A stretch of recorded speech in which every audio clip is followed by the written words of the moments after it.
Welcome to SLP Nerdcast. I'm Kate.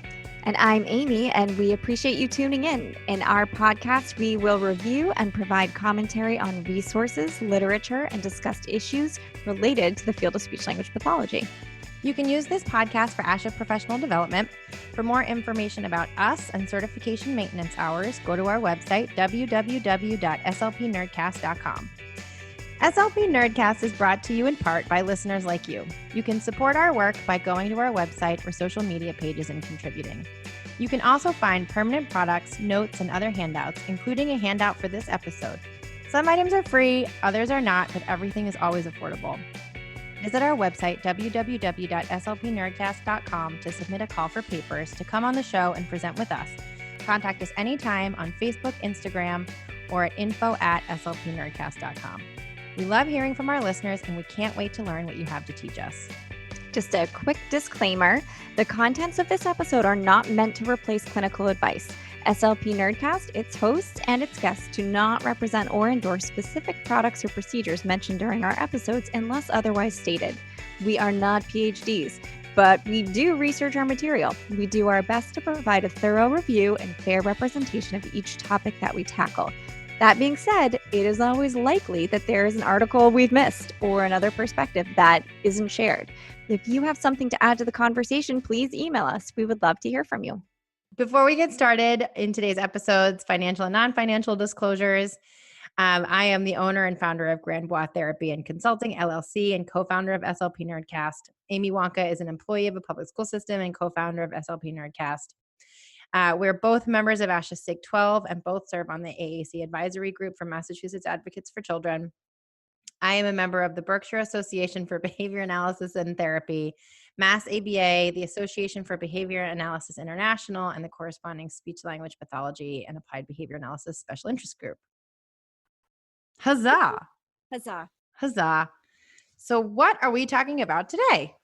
So today we are talking about generating and using AAC implementation plans. Implementation plans are so important, but I also find that word is very bulky to say. Would you like to abbreviate it? The only thing I could come up with was IMP plans, but that's not appropriate. Sounds equally bulky. It's very Game of Thrones. Game of Thrones, yeah. Very 1200s. So maybe we don't abbreviate it. Yeah. All right. We're just going to say it. Starting off on strong foot today. My foot So is implementation plans. Okay. So why did we choose this topic? I think that implementation plans are something that I didn't learn about in school. Agreed. However, super helpful, particularly when you're working with multiple stakeholders, which if you're an SLP or an educator working with people who are using AAC, you probably are working with multiple stakeholders. Right. And so just to take a second though, and even back that up. So I hadn't even heard the term stakeholders until I started working more deeply in augmentative alternative communication. Oh. Again, our different backgrounds converging like Voltron to create the knowledge in this podcast. So a stakeholder, we're going to stay focused. So when you say multiple stakeholders, you mean multiple communication partners or people who have stake in their communication partners' progress, etc. Yeah, and I think, if you read some research, the PESICO framework from out of Children's in Boston comes to mind.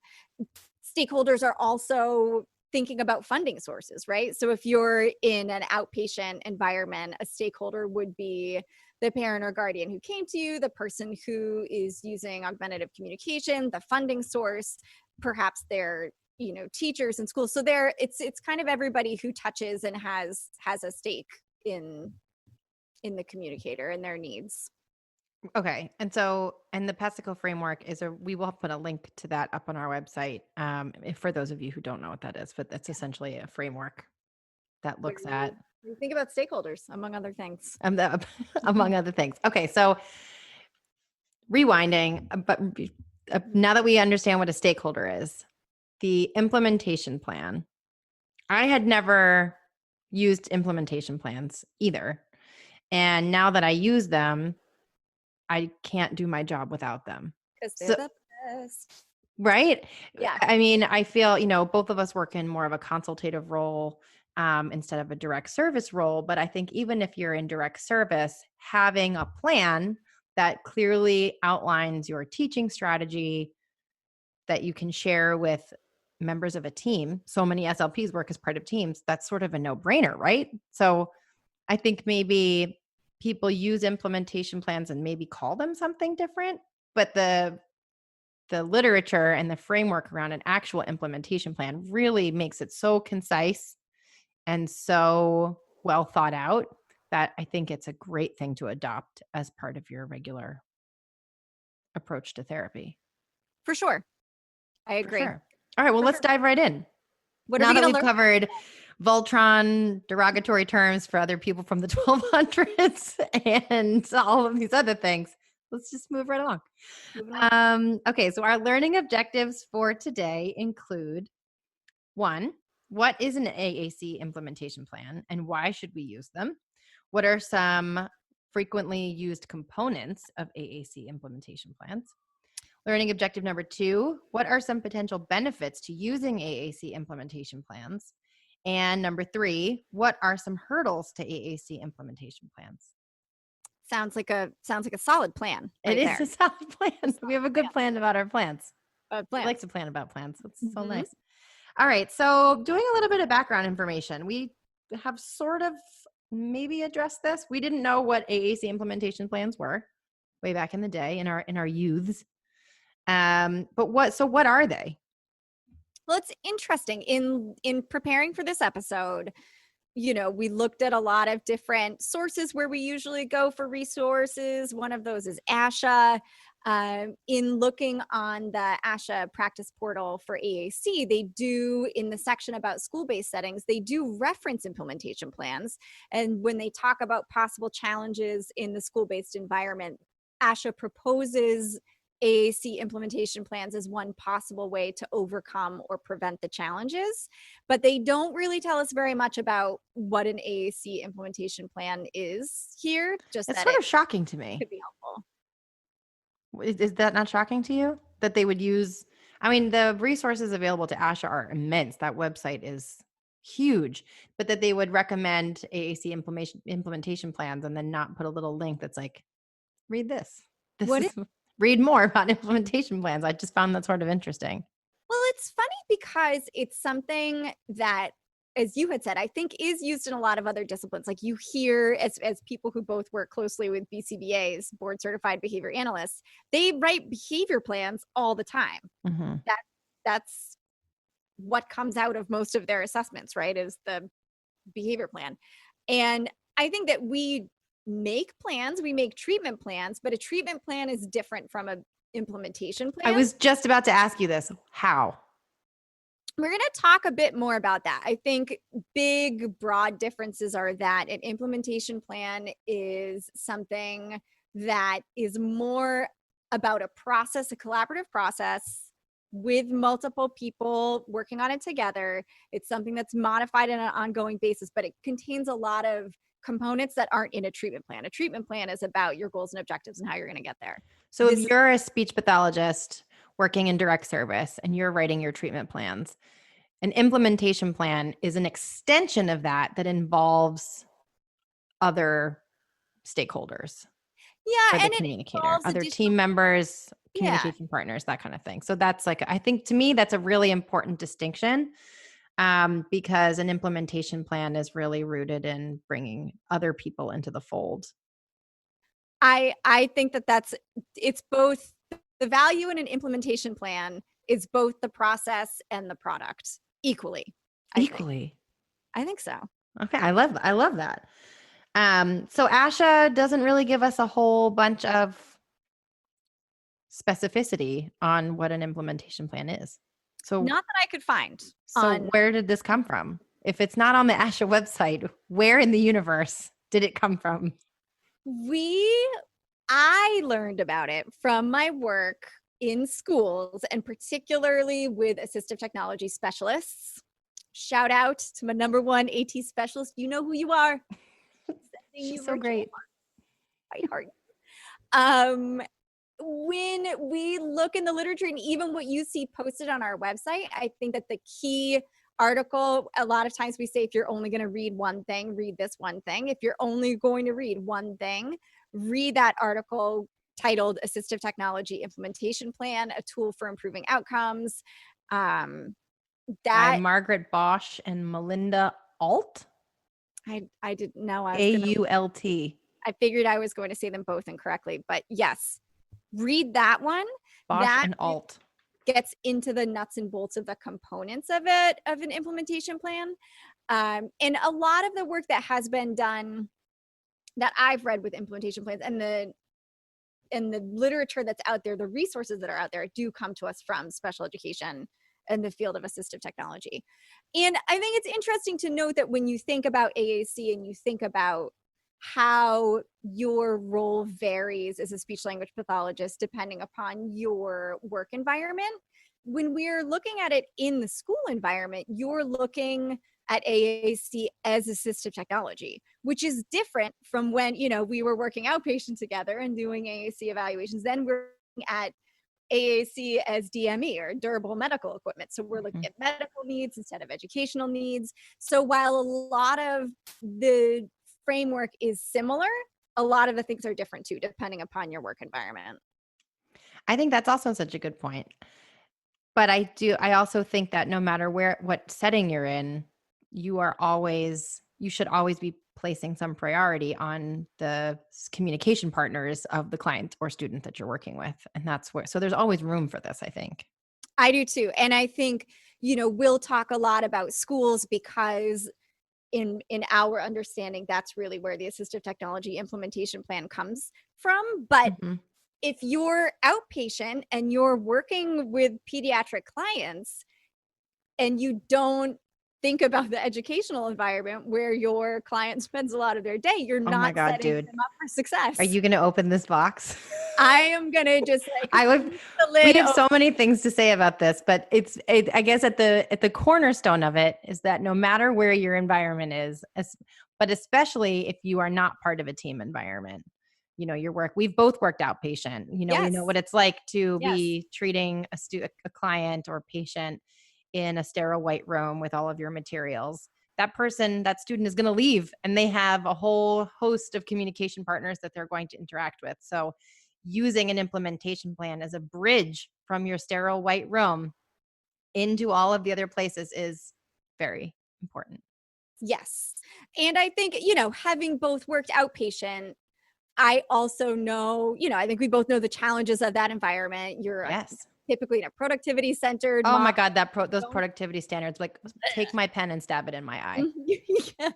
That was my least favorite part about working outpatient. Right. And so depending on your work environment, you have different constraints upon you as well. And time is a real one for everybody. But as we've covered in another podcast, productivity standards do not include time for collaboration. You are not going to get paid for spending a million years collaborating with your school counterpart. But you should, because that is such a key component, having everybody on the same page and having an open dialogue about a communicator's different environments and the tasks within those environments is so vital to having a successful outcome. You can't make therapeutic decisions in a vacuum. No, I mean, you can, but they're not. They're bad decisions then. We're just going to say it. We just said it. Yeah, no, you did. Well, we opened the box wide open. Moving on. Let's shut the box. So we're going to close the box, but we're going to reflect upon in the school environment, we are operating under the guidance of IDEA, which was reauthorized in 2004. When we consider AAC In a school environment, we are considering it as assistive technology. And that is really an AT device is any item, piece of equipment, or product system, whether acquired commercially off the shelf, modified, or customized, that's used to increase, maintain, or improve the functional capabilities of a child with a disability. The term does not include a medical device that's surgically implanted or the replacement of such device. So you can read, that's just from the ed.gov website.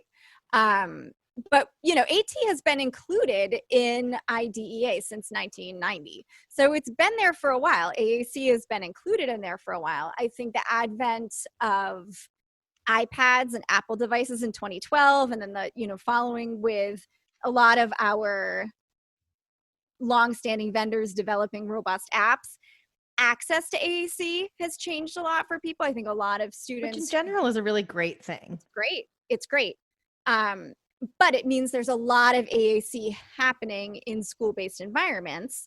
If you're in a school setting, you may have heard of implementation plans. You may be using implementation plans.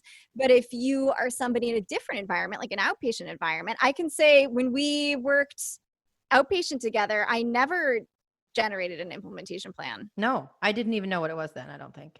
Yeah. That was not part of my, you may have, but I that was not part of my toolbox. I would maybe have time for a phone call with a school speech pathologist, but that usually only happened at the request of the school speech pathologist or the parent. Time is a real issue when you're working outpatient, trying to squeeze in these phone calls, especially during the school day. So you might have time at 6 o'clock when your clients are finished and you're like hungry and tired and you have a commute home. And that's when you're being given time, either that or when you eat lunch. But school is closed at 6 o'clock at night. Right. That's what I'm right. Exactly. That's what I'm trying to say. So I feel like the implementation plan is a permanent product. It's written down. It's a really nice, again, like that, a bridge between your outpatient room and the outside world. So as we move through this, if you are an outpatient SLP or you're in private practice or you're not embedded within a school environment, I don't think it means that an implementation plan isn't applicable to your practice environment. I think that, like Kate was saying, it can be a really nice way to promote some asynchronous communication with the school team. Your process might look a little different, but it also might not. I think, it can still be a very helpful tool to promote communication and recognition that the environments and the tasks are going to affect communication in different ways, and make it more clear to all the communication partners kind of what the expectation is and who's going to be doing what.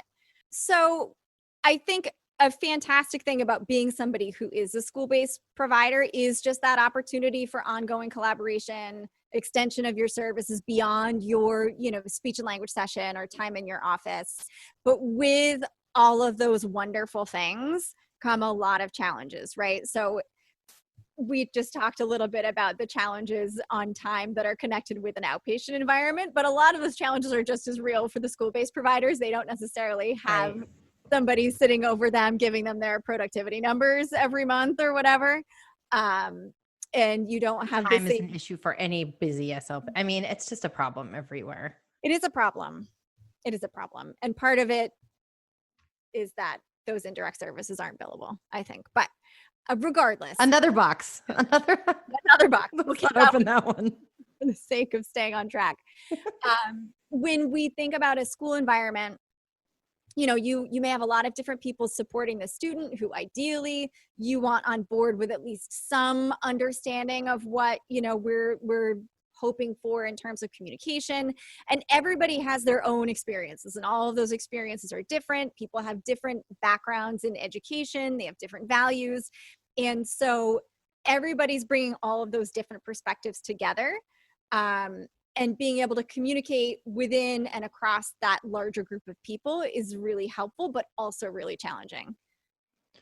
I totally agree. And I feel like up until this point, we've sort of talked about the implementation plan as this ambiguous thing. But what we're talking about is a permanent product. So a piece of paper, something that is written down. Yep. And I know that yours probably look different than mine. Mm-hmm. I tend to focus on having an implementation plan that is easy to read. I'm not going to hand a long ass, pardon, that's a curse word. I am not going to send a long ass thing to a speech pathologist who is I know already super busy. So I use it's a table format. It's something that is one page, something you can glance at. So when we say implementation plan, we're talking about writing a permanent product. But so what do yours look like? I know we'll talk about the specific things, but I'm just trying to get at, like, it's not this big robust report. It's like a tiny, not tiny, but what do yours look like?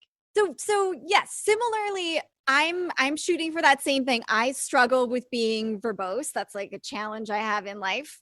And so I'm striving for one page. I can't seem to get one down beneath like one 2-sided page and then sometimes blobbing over onto a second piece of paper. But mine tend to be the broad strokes of something. So that's not, back to when we were talking about treatment plans, that's not where I'm going to put in, specific activities or different things. It is meant to be a broad overview of the tools and strategies that we're using, why we're using them, what our big, broad, anticipated outcome would be, strategies that are connected with the tool, kind of some basic operational information about the tool. So if there are access issues or just thinking about transporting it, what are the things that all of the people who interact with the person on a somewhat regular basis should know to help promote optimal So the highlights.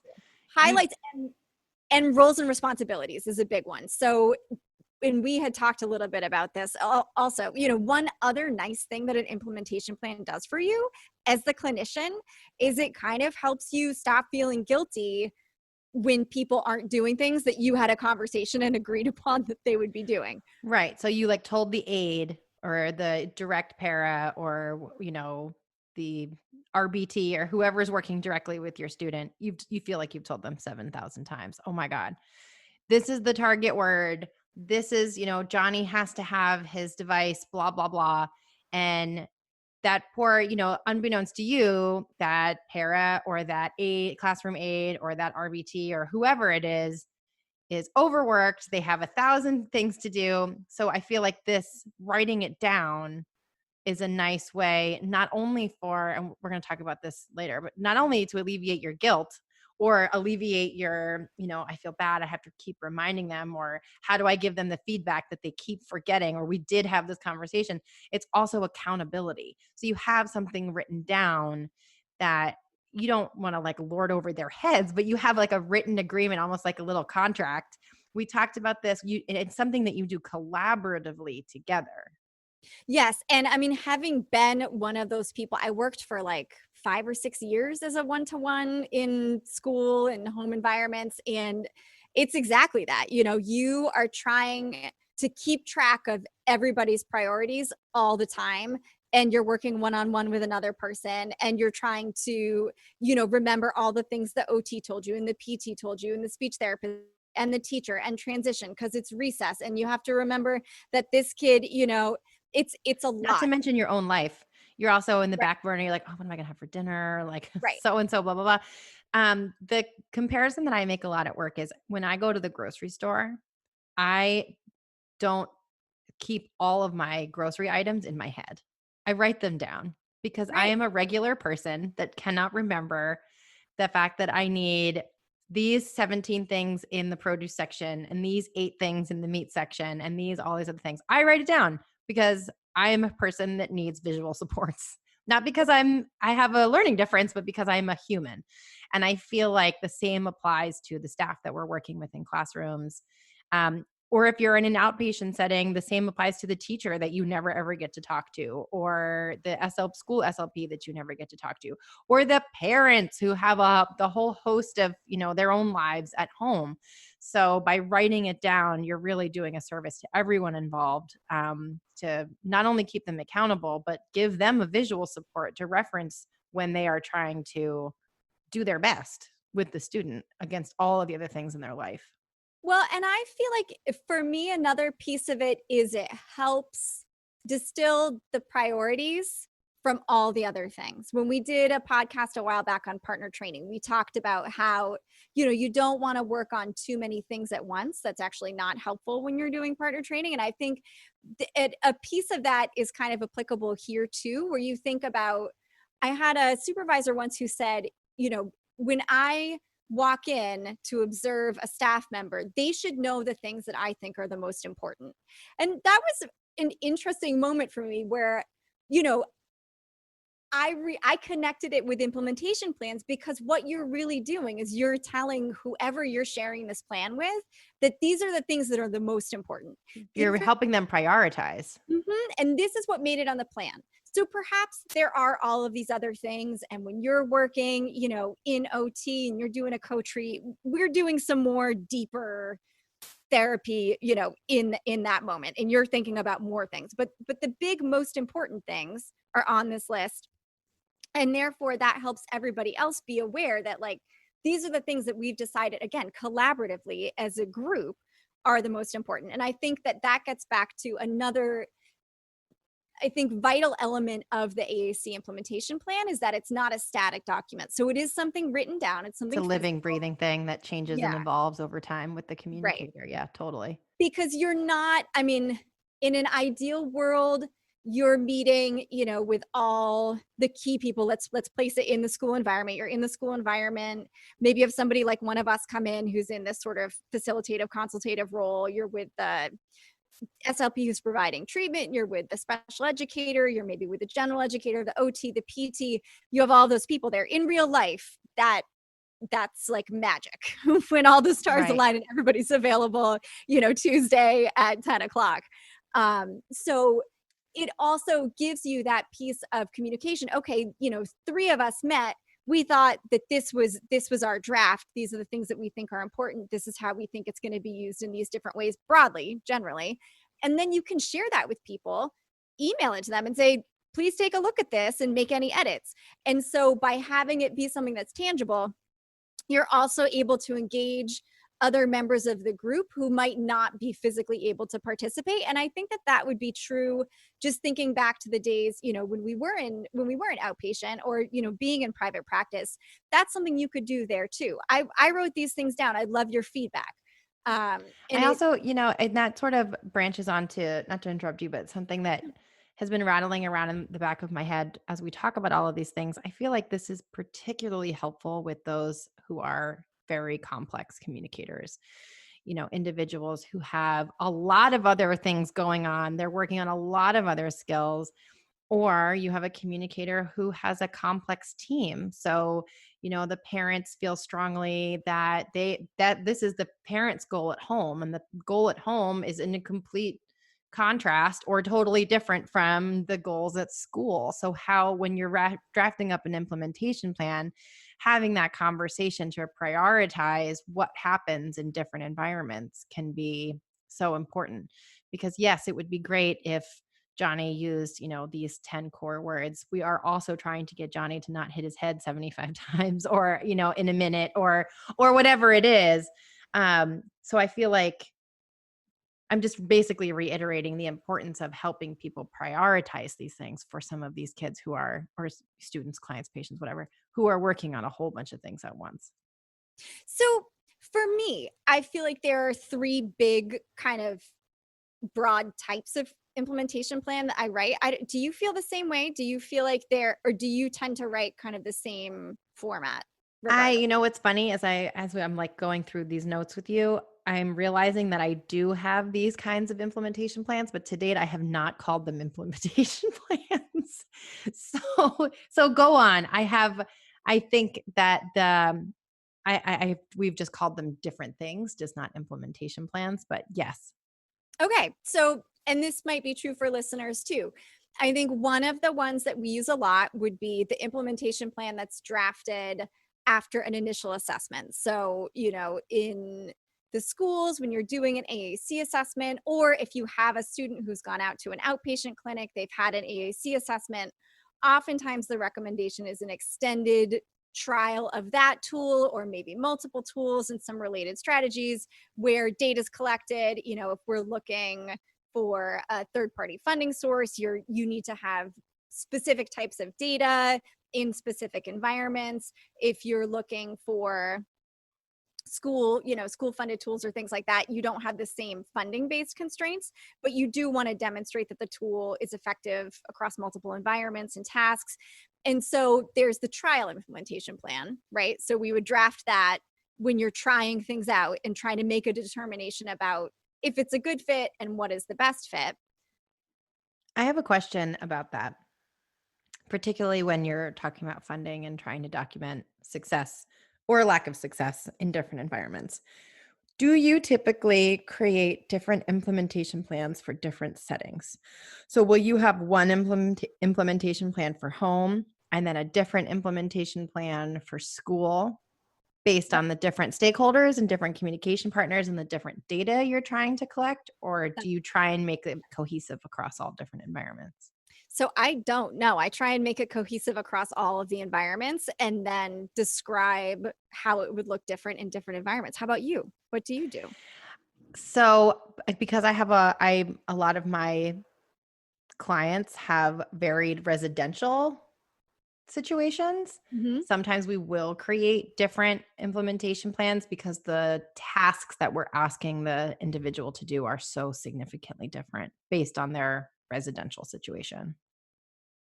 So again, I don't think that there's a right or wrong way to do it. I think that what you're doing is through using these plans and writing things down and documenting them. I should also say as a caveat that it's the same structure. The plan has the same structure across the different environments, but the communication partners and stakeholders have varied levels of training, have varied levels of exposure to other people on the team. And I think those are the components that differ, not the structure. So each implementation plan still has some of these core elements, like what tasks we want the individual to accomplish, who's responsible for what the password is, if it's a high-tech tool, all of those kinds of things. So those elements stay the same, but sometimes there are tweaks, as I guess what I should say. Anyway, go on. No, that's helpful. So those would be the components, or that would be one type of plan, would be the trial plan implementation that's generated for a trial specifically. I think the second type of plan would be just the ongoing plan. So we've conducted the trial. The trial was found that a specific tool or tools and strategies helpful for the person. So the ongoing implementation plan doesn't look a whole lot different. It has a couple of different sections. And that is separate because you're not outlining specifically what the criteria are to determine that the trial was effective or not.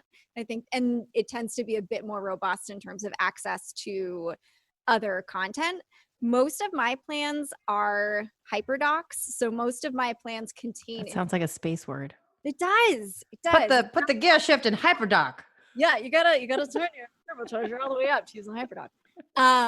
Those are, just contain links to external resources. So I tend to write a plan that I hope is accessible to all of the communication partners. So writing it for the person who has the least amount of training or background, and then provide a lot of external links to other things that may be relevant for some members of the team, but not all. So that could include a link to a data sheet that we're using, or a link to a really specific lesson plan, or a link to, I do a lot of links to Carol's and Gary's website, the Practical AAC website. I think that they have really nice, digestible, accessible content for people who are not speech language pathologists, so parents, paraprofessionals. So it may include links to places like that. And that's kind of the ongoing plan. We will put those links on our website. Yeah. And then the last one is sort of the big T transition implementation plan. So this would be, if this might be in addition to the ongoing plan, or it might replace it entirely. And it's just a very specific focus. It tends to be more detailed. It tends to be a bit longer, and talk kind of more broadly about all of the communication supports for a person in anticipation of a big transition. And just to sort of piggyback onto that, you're talking about transitioning out of the school. So if you are transitioning at the age of 21, 22, 23, depending on what your state law is. That's the, transition, the kind of transition plan you're talking about. And I think a good extension of that into the outpatient world or the medical world would be, maybe you revisit the implementation plan during any change in medical status, or maybe you revisit the implementation plan for any major transition or change. So the client you're working with, had, in your sessions in outpatient, you were using a light tech tool, but a high tech tool was, obviously a tool change, a change in medical status, a change in residential status, or any other major jump, or, Right. I think would warrant revisiting the implementation plan. Wouldn't you agree? I would agree. And maybe developing something that's a bit more robust, because you are not necessarily going to be able to have a conversation with those people. I think when I'm developing either a trial implementation plan or an ongoing implementation plan, I'm developing both of those supports with the expectation that anybody who I'm giving them to could contact me in some way. We might not have time to have it face to face, but you could shoot me an email or we could set up a phone call. When I'm doing a big T transition plan, it's also, I'm anticipating that the people who receive this plan may never reach out to me, or so I'm trying to give them more information. Often what I've found that I've been doing lately is, with this kind of more robust plan, doing like a single page bullet points, takeaways, that could be easily accessible to people who, English might not be their first language, maybe working kind of in more of a PCA or residential, care type position, just so that the big, like the top 10 things are accessible to those folks in easily readable format. And I think this, again, all of this conversation just goes back to the cornerstone of the implementation plan, that it is a evolving living document. So anytime there is this change in status, or, you are going through a transition, you don't necessarily have to start from scratch, but you have to update the plan as the communication, as the individual changes and evolves. So yes, I agree. Right. It's an ongoing plan. It's a living document. You're going to figure out what format or formats work best for you as you start using them. And you'll find yourself constantly tweaking it. Another nice thing, though, about having kind of a set format or couple of formats that you use is that you will be sure to think about all of these things. So back to your, you bring your list to the grocery store so that you don't forget the things, even though maybe you buy eggs every week or two. You might forget the eggs. And so by having, a graphic organizer is essentially what mine are. When I come in to meet with a team, I bring like I like that. It is a graphic organizer. Absolutely. Totally. Yeah. So it's like a blank graphic organizer. I give copies to everybody and I say, like, okay, let's think about all these things. Like, what are we going to try? Let's write it down. How's the person going to transport it? Let's write it down. And it reminds me, as somebody who does this all the time, like going to the grocery store, that I should ask these questions and think about all these parts rather than miss something. So it's also helpful from a procedural standpoint. It sort of guides the flow of conversation to make sure that you're focused and considering all of these individual elements for a person. So let's try and recap this a little bit, because this is a lot of information about what goes into an implementation plan. So we've talked about what it is fundamentally. It's permanent, it's not small, easily digestible, permanent product. We've talked about why it's important, staff accountability, making sure that communication goals are prioritized, making sure that all of the stakeholders have participated in building it, prioritizing skills, all those kinds of things, communication, collaboration.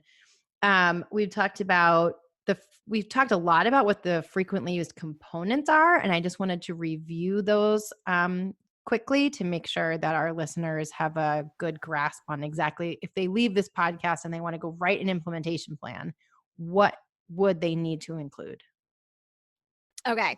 I'm going to list the things that I tend to include, and then you add. Oh, this will be a fun game. Right? Okay. So I tend to always include who is involved. That includes who drafted it. So all the different people who drafted it, what tool or tools will be tried when we're thinking about a trial plan, how long are we going to try them, in which environments and tasks. And this can be like pretty broad and generic or quite specific. What strategies will be tried or used. I think that when I first started writing these, I didn't include strategies, but I think the strategies are just as important as the tool, if not more so in some cases.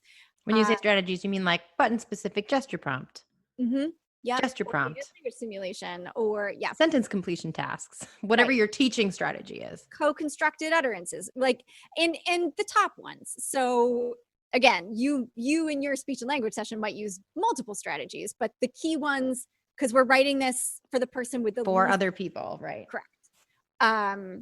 The plan for training and support, both around operational tool skills and strategies. So that gets at some of that partner training stuff again.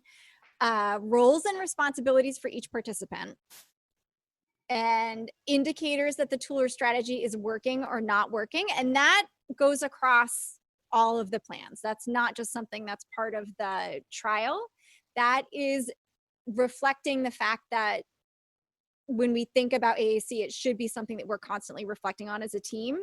And because people change, people grow, people change, you're in a new environment, you have different tasks. Something that was appropriate and a best fit for you 3 years ago might not be anymore. And we want to make sure that people remember that. And then last, what is the plan for ongoing monitoring and follow-up?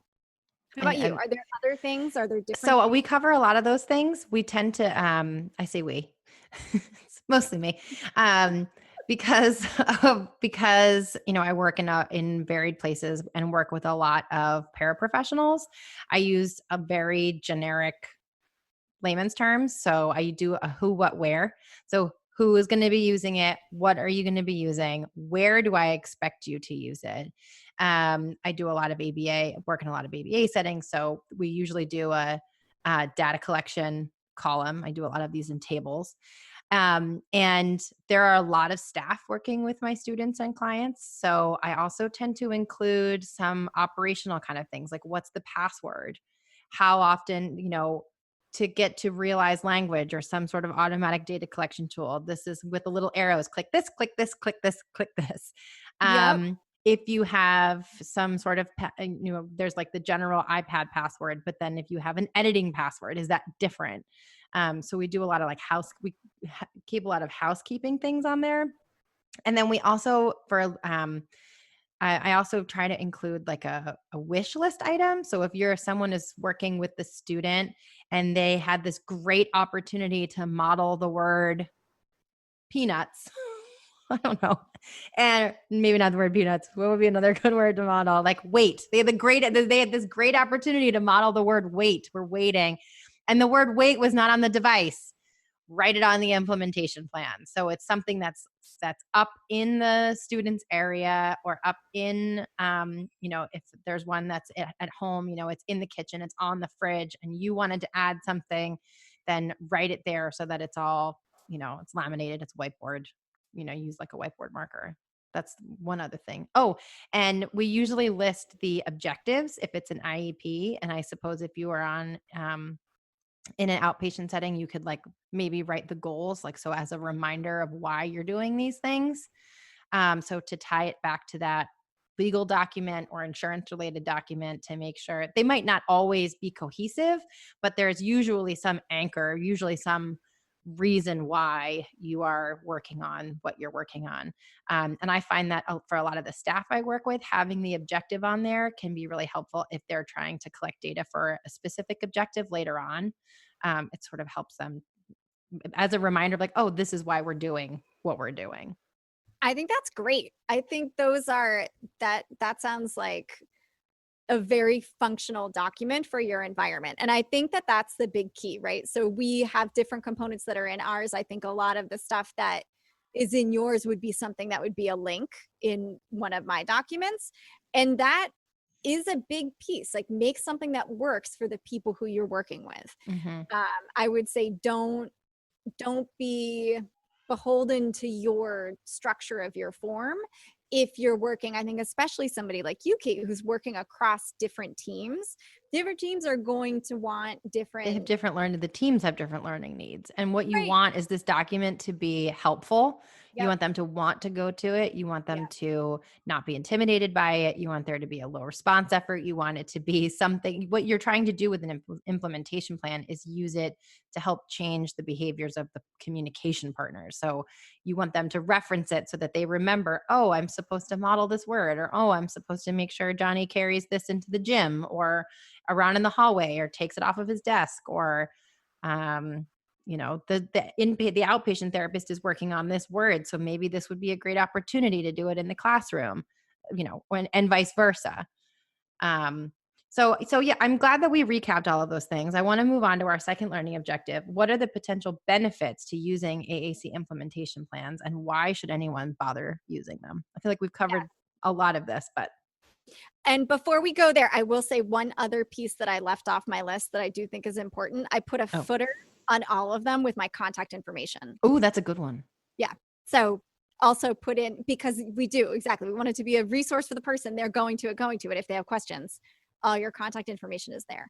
Potential benefits. I mean, practically it's like the grocery list, right? I mean, there's not, in contrast with some of our previous podcasts, folks who have listened to our earlier podcasts, there's not a big meta-analysis, or at least I couldn't find one that demonstrates clear evidence of, efficacy of AAC implementation plans across varied participants and settings, but ASHA does suggest it. It suggests implementation plans is potentially helpful in their practice portal. Based on my personal experience, I would agree. It's a recipe, when I have like that, like a recipe card. Anybody who's ever gotten the food in a box, right? Would you get the food in the box? And the food in the box has box, right? Like any of you mean like a meal delivery service, or like one of those like food in a box? They're like, here's a little package of spices, here's a little mayonnaise. It's like prison food. Here's your food in a box. It's food in a box. A little packet of spices. That little card, and that card is sort of the implementation plan, right? They show you what you're going to be making, why you're doing it. They give you a little write-up about it, make you feel excited, tell you all the ingredients you need, what to do with those ingredients, how long you should do it for, so it's a little bit like that meal card. We're just trying to make the recipe in a box meal card. And I also feel like one of the biggest things I have taken away from my implementation plans is that the whole crux of this is to facilitate collaboration.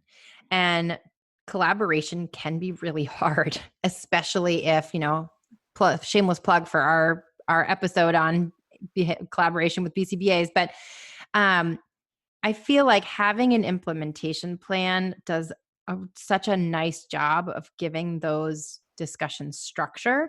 So you're not just saying, well, I want the student to do this, and the BCBA is saying, well, I think that they need to do this, and the parents are saying, well, forget all of you, this is my child, I want the child, I want my child to do this. By having an implementation plan, you are providing structure. You have a shared set of goals for when you go into that conversation, and I think that can alleviate some discomfort, or at least provide a little bit of guidance in terms of why you're even bothering to talk about it in the first place. It's such a good point. That's such a good point. And, by having this template or this graphic organizer, it also sets the stage for, here's this blank form that we're all going to fill in together. All of our perspectives, all of our values are going to be put together and summarized on this form that we can edit and modify whenever we feel like it's necessary. And I think that sometimes what happens is when somebody's in an expert model role, and whether that's, you're the person at the outpatient hospital who did the eval, it behooves your client to have as many people taking ownership of the approach as possible. You don't want, it goes back to that Jane Corsten quote, but the magic, if the magic only happens twice a week in a 30-minute session, it's going to take 84 years, to get the input that an 18-month-old would have, So I think when we're thinking about AAC is communication, and communication happens all day in lots of different places and with lots of different people. So we want as much as possible to get all of those different people on board in different capacities so that they are also taking ownership of the process. And I think back to what we were saying at the beginning, it's the permanent product, yes, that people can refer to, and it's a reference and it's important like a grocery list or a recipe, but it's also the process of, this is shifting the roles. It's collaborative. We're all doing this together. And I feel like, not to beat a dead horse or whatever that awful expression is, where did that expression even come from? That's really terrible. It just like flies so casually off my tongue. Talking about beating a dead animal. It's really pretty dark. Yeah. Anyway, I feel like, we did, revisit this earlier in the episode, but accountability is also so extremely important. So there are so many complicated things that go into AAC intervention, especially when you have a complex learner or a complex communicator or an individual with complex bodies. You're trying to account for so many different variables, and having accountability is huge. And it sort of makes me think of something that I say to everyone I work with all the time, and I feel like I'm a broken record. You could have the best tool in the world. You could have the most perfect. It is the feature matching process got a boner when this tool was chosen. It's the perfect tool. I'm using a lot of weird analogies today. Just gonna have to roll with me here. But if that perfect tool is not being used, then it is useless. It doesn't matter. None of it matters. So, we place so much emphasis sometimes in choosing the right tool, but your implementation plan, how that tool is being used, is so much more important. And as we discussed in a previous episode about partner training, device abandonment is also real. It is also real. And if you have an implementation plan that's been thoroughly and thoughtfully cultivated by a group of people, if at some point device abandonment starts to happen, or, we're not really getting it out of the backpack at home, or, it's sort of staying in the backpack at school, or we put it down on the desk, then we don't use it. Okay, why? Let's revisit the implementation plan. Let's look at the data. Let's look at the who, the what, and the where, and try and figure out what variables we can tweak to increase the use. So I feel like implementation plans are such an important piece for all of those things, not only accountability, but trying to prevent abandonment. Well, and I think that connects to one of the great things that I see in implementation plans, which is, as a team, you're kind of anticipating problems and troubleshooting them a little bit before they happen, right? So that might be something like, we anticipate this person may develop a very self-directed kind of cause and effect relationship with the tool. We don't want that to happen. It's a tool for communication. Communication requires another person. If that happens, what might we do? That might be something that goes into somebody's plan. I think it also helps make it clear to everybody what the expectations are. So if you're somebody who's using AAC to augment your communication, I think this comes up often. Mm-hmm. It's a little clearer if it's your primary mode of communication, but let's say you're somebody who has relatively intelligible speech with familiar listeners in a known context, but when you're with less familiar listeners or an unknown context, you need an additional modality to help repair some of those breakdowns, or you're just going to anticipate, strategically in advance, this person doesn't know me, I'm going to place my order using my device. I think that can also be very helpful to call out the specific environments in which we anticipate the tool will be used and for what tasks, because you may have some stakeholders thinking these other stakeholders are doing a bad job because they're not using it all the time. But in actuality, you don't need to use it all the time. And the tool is specific to certain environments and tasks, and that's okay too. Mm-hmm. So it makes a lot of things transparent. I think it's super helpful. I agree. I'm just, in the interest of time, I'm wondering if we should move on to our third learning objective. What are some hurdles to AAC implementation plans? So for me, the biggest hurdle is time. Time Yes. is, we don't have a time machine. And as we've talked about in multiple podcasts, time is hard. It's hard to find regardless of your work environment. It's hard to find regardless of who is on your team. And so when I started doing these, I was going to say, do you have any tips and tricks? my AT specialist, who holds a dear spot in my heart, said to me, you can't go You know backwards. who you are. We both know know who you are. Yeah. You can't go backwards. And I think that is a very powerful phrase, right? So you can't go backwards. Don't reflect back on, the 40 evaluations you've already done this year and say, I didn't do implementation plans for any of those. It's going to take me 30 years. It will take you 30 years. You don't have that time. You don't have a time machine. But when you do the next one, draft an implementation plan. Or maybe you're going to start by just doing them for trials, and you're going to say, I'm going to work on doing an AAC implementation plan for my tool trials, and it's going to be really simple to start, and I'm going to start small, and then from there expand out. So think about your work environment, think about your role, think about what you're hoping to achieve through your implementation plans, and start small, start now, don't go back in time. I think another tip is to be as generic as possible. So don't use a template. Use a template, but also don't put people's names in there. So if you not in your template, you wouldn't put identifiers in a template, right? Isn't that just like a blank? Am I using the word wrong? Well, template would be like the form that you use, but when you draft your plan, still don't put identifiers in there. So for me, in the actual plan, right. Like I don't say is going to do this. So then you can repurpose the plan. The student will do this, and it looks generic. So you can repurpose it, but also from a confidentiality standpoint, if you want it to be something that's readily available and accessible to people, depending upon your environment, you may or may not have restrictions around identifiers. So as much as you can depersonalize it, so that if somebody else picked it up, they might read it and say, wow, these are great tips for AAC implementation, but they're not going to know that's Kate's plan. So then you can modify it. It can be readily accessible to people, and refine it as you go. Yeah. Edit it as things change. And I mean, that's, super important.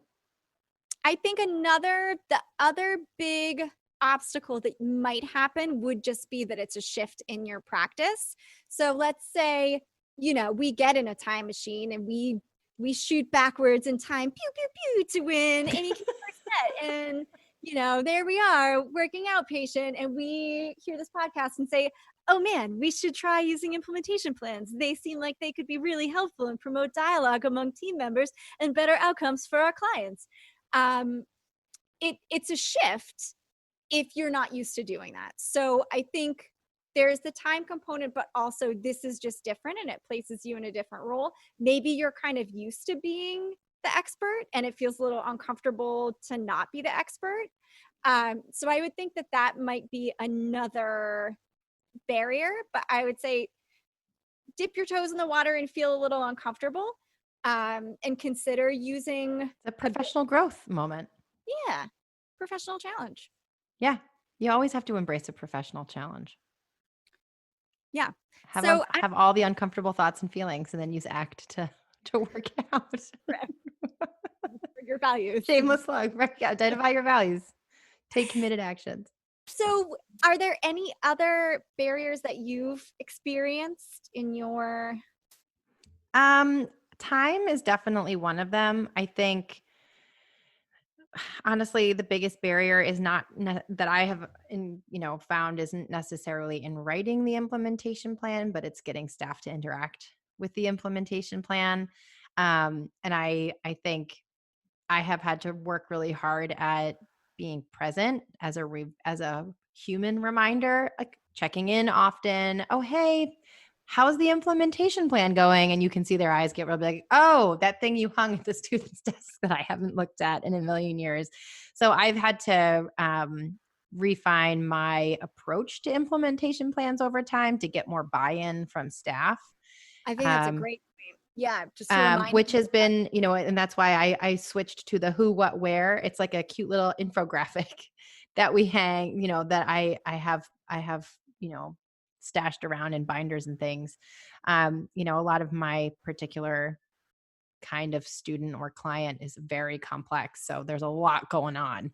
And a lot of times working on carrying the device from place to place is just not the priority. So trying to make sure that I walk that line between pushing staff, but also respecting where there are maybe other areas that take priority is something that I have found to be a challenge. But that's very specific to my population. I will say for the listeners, if you have gone through this podcast and you're thinking this is something you'd like to try, we will have a number of references up on our website that will link you to examples. So that article that we've already referenced, that AT Implementation Plan, a tool for improving outcomes, that has some examples up there. There's going to be a link to a number of online resources, including a couple of different presentations that you can look at. We're going to link you to the Practical AAC website. We're going to link you to a couple of different kind of clearinghouses that have forms that you can look at to get a feel for what that looks like for you. And I'm also happy to put the template that I use up for free download on our website. It's nothing fancy. It's just a table. I'm happy to share it. Well, and I would say, pick one of these, pick 2 or 3 of these, and try using them. Give them a try. And don't be afraid of feedback. Ask your teams if they work. Tell them that you want to know if they don't work. Tell them, that you need the critical feedback to make sure you're producing something and providing something to the stakeholders that works for them. Yes. Don't be afraid to be told that you did a bad job, because we all do every once in a while, or, that you just need to make tweaks to it, not that you did a bad job. Right. Yes. Encourage the feedback and make it clear to people that the purpose of the document is for it to be collaborative. And so without their input, you can't collaborate. That's exactly right. On your first goal. Well, I think that just about wraps us up. So this was very informative. I used a couple choice words and some different analogies, which I'm going to have some anxiety about later, but it's fine. Everybody's going to listen to this anyway. It's fine.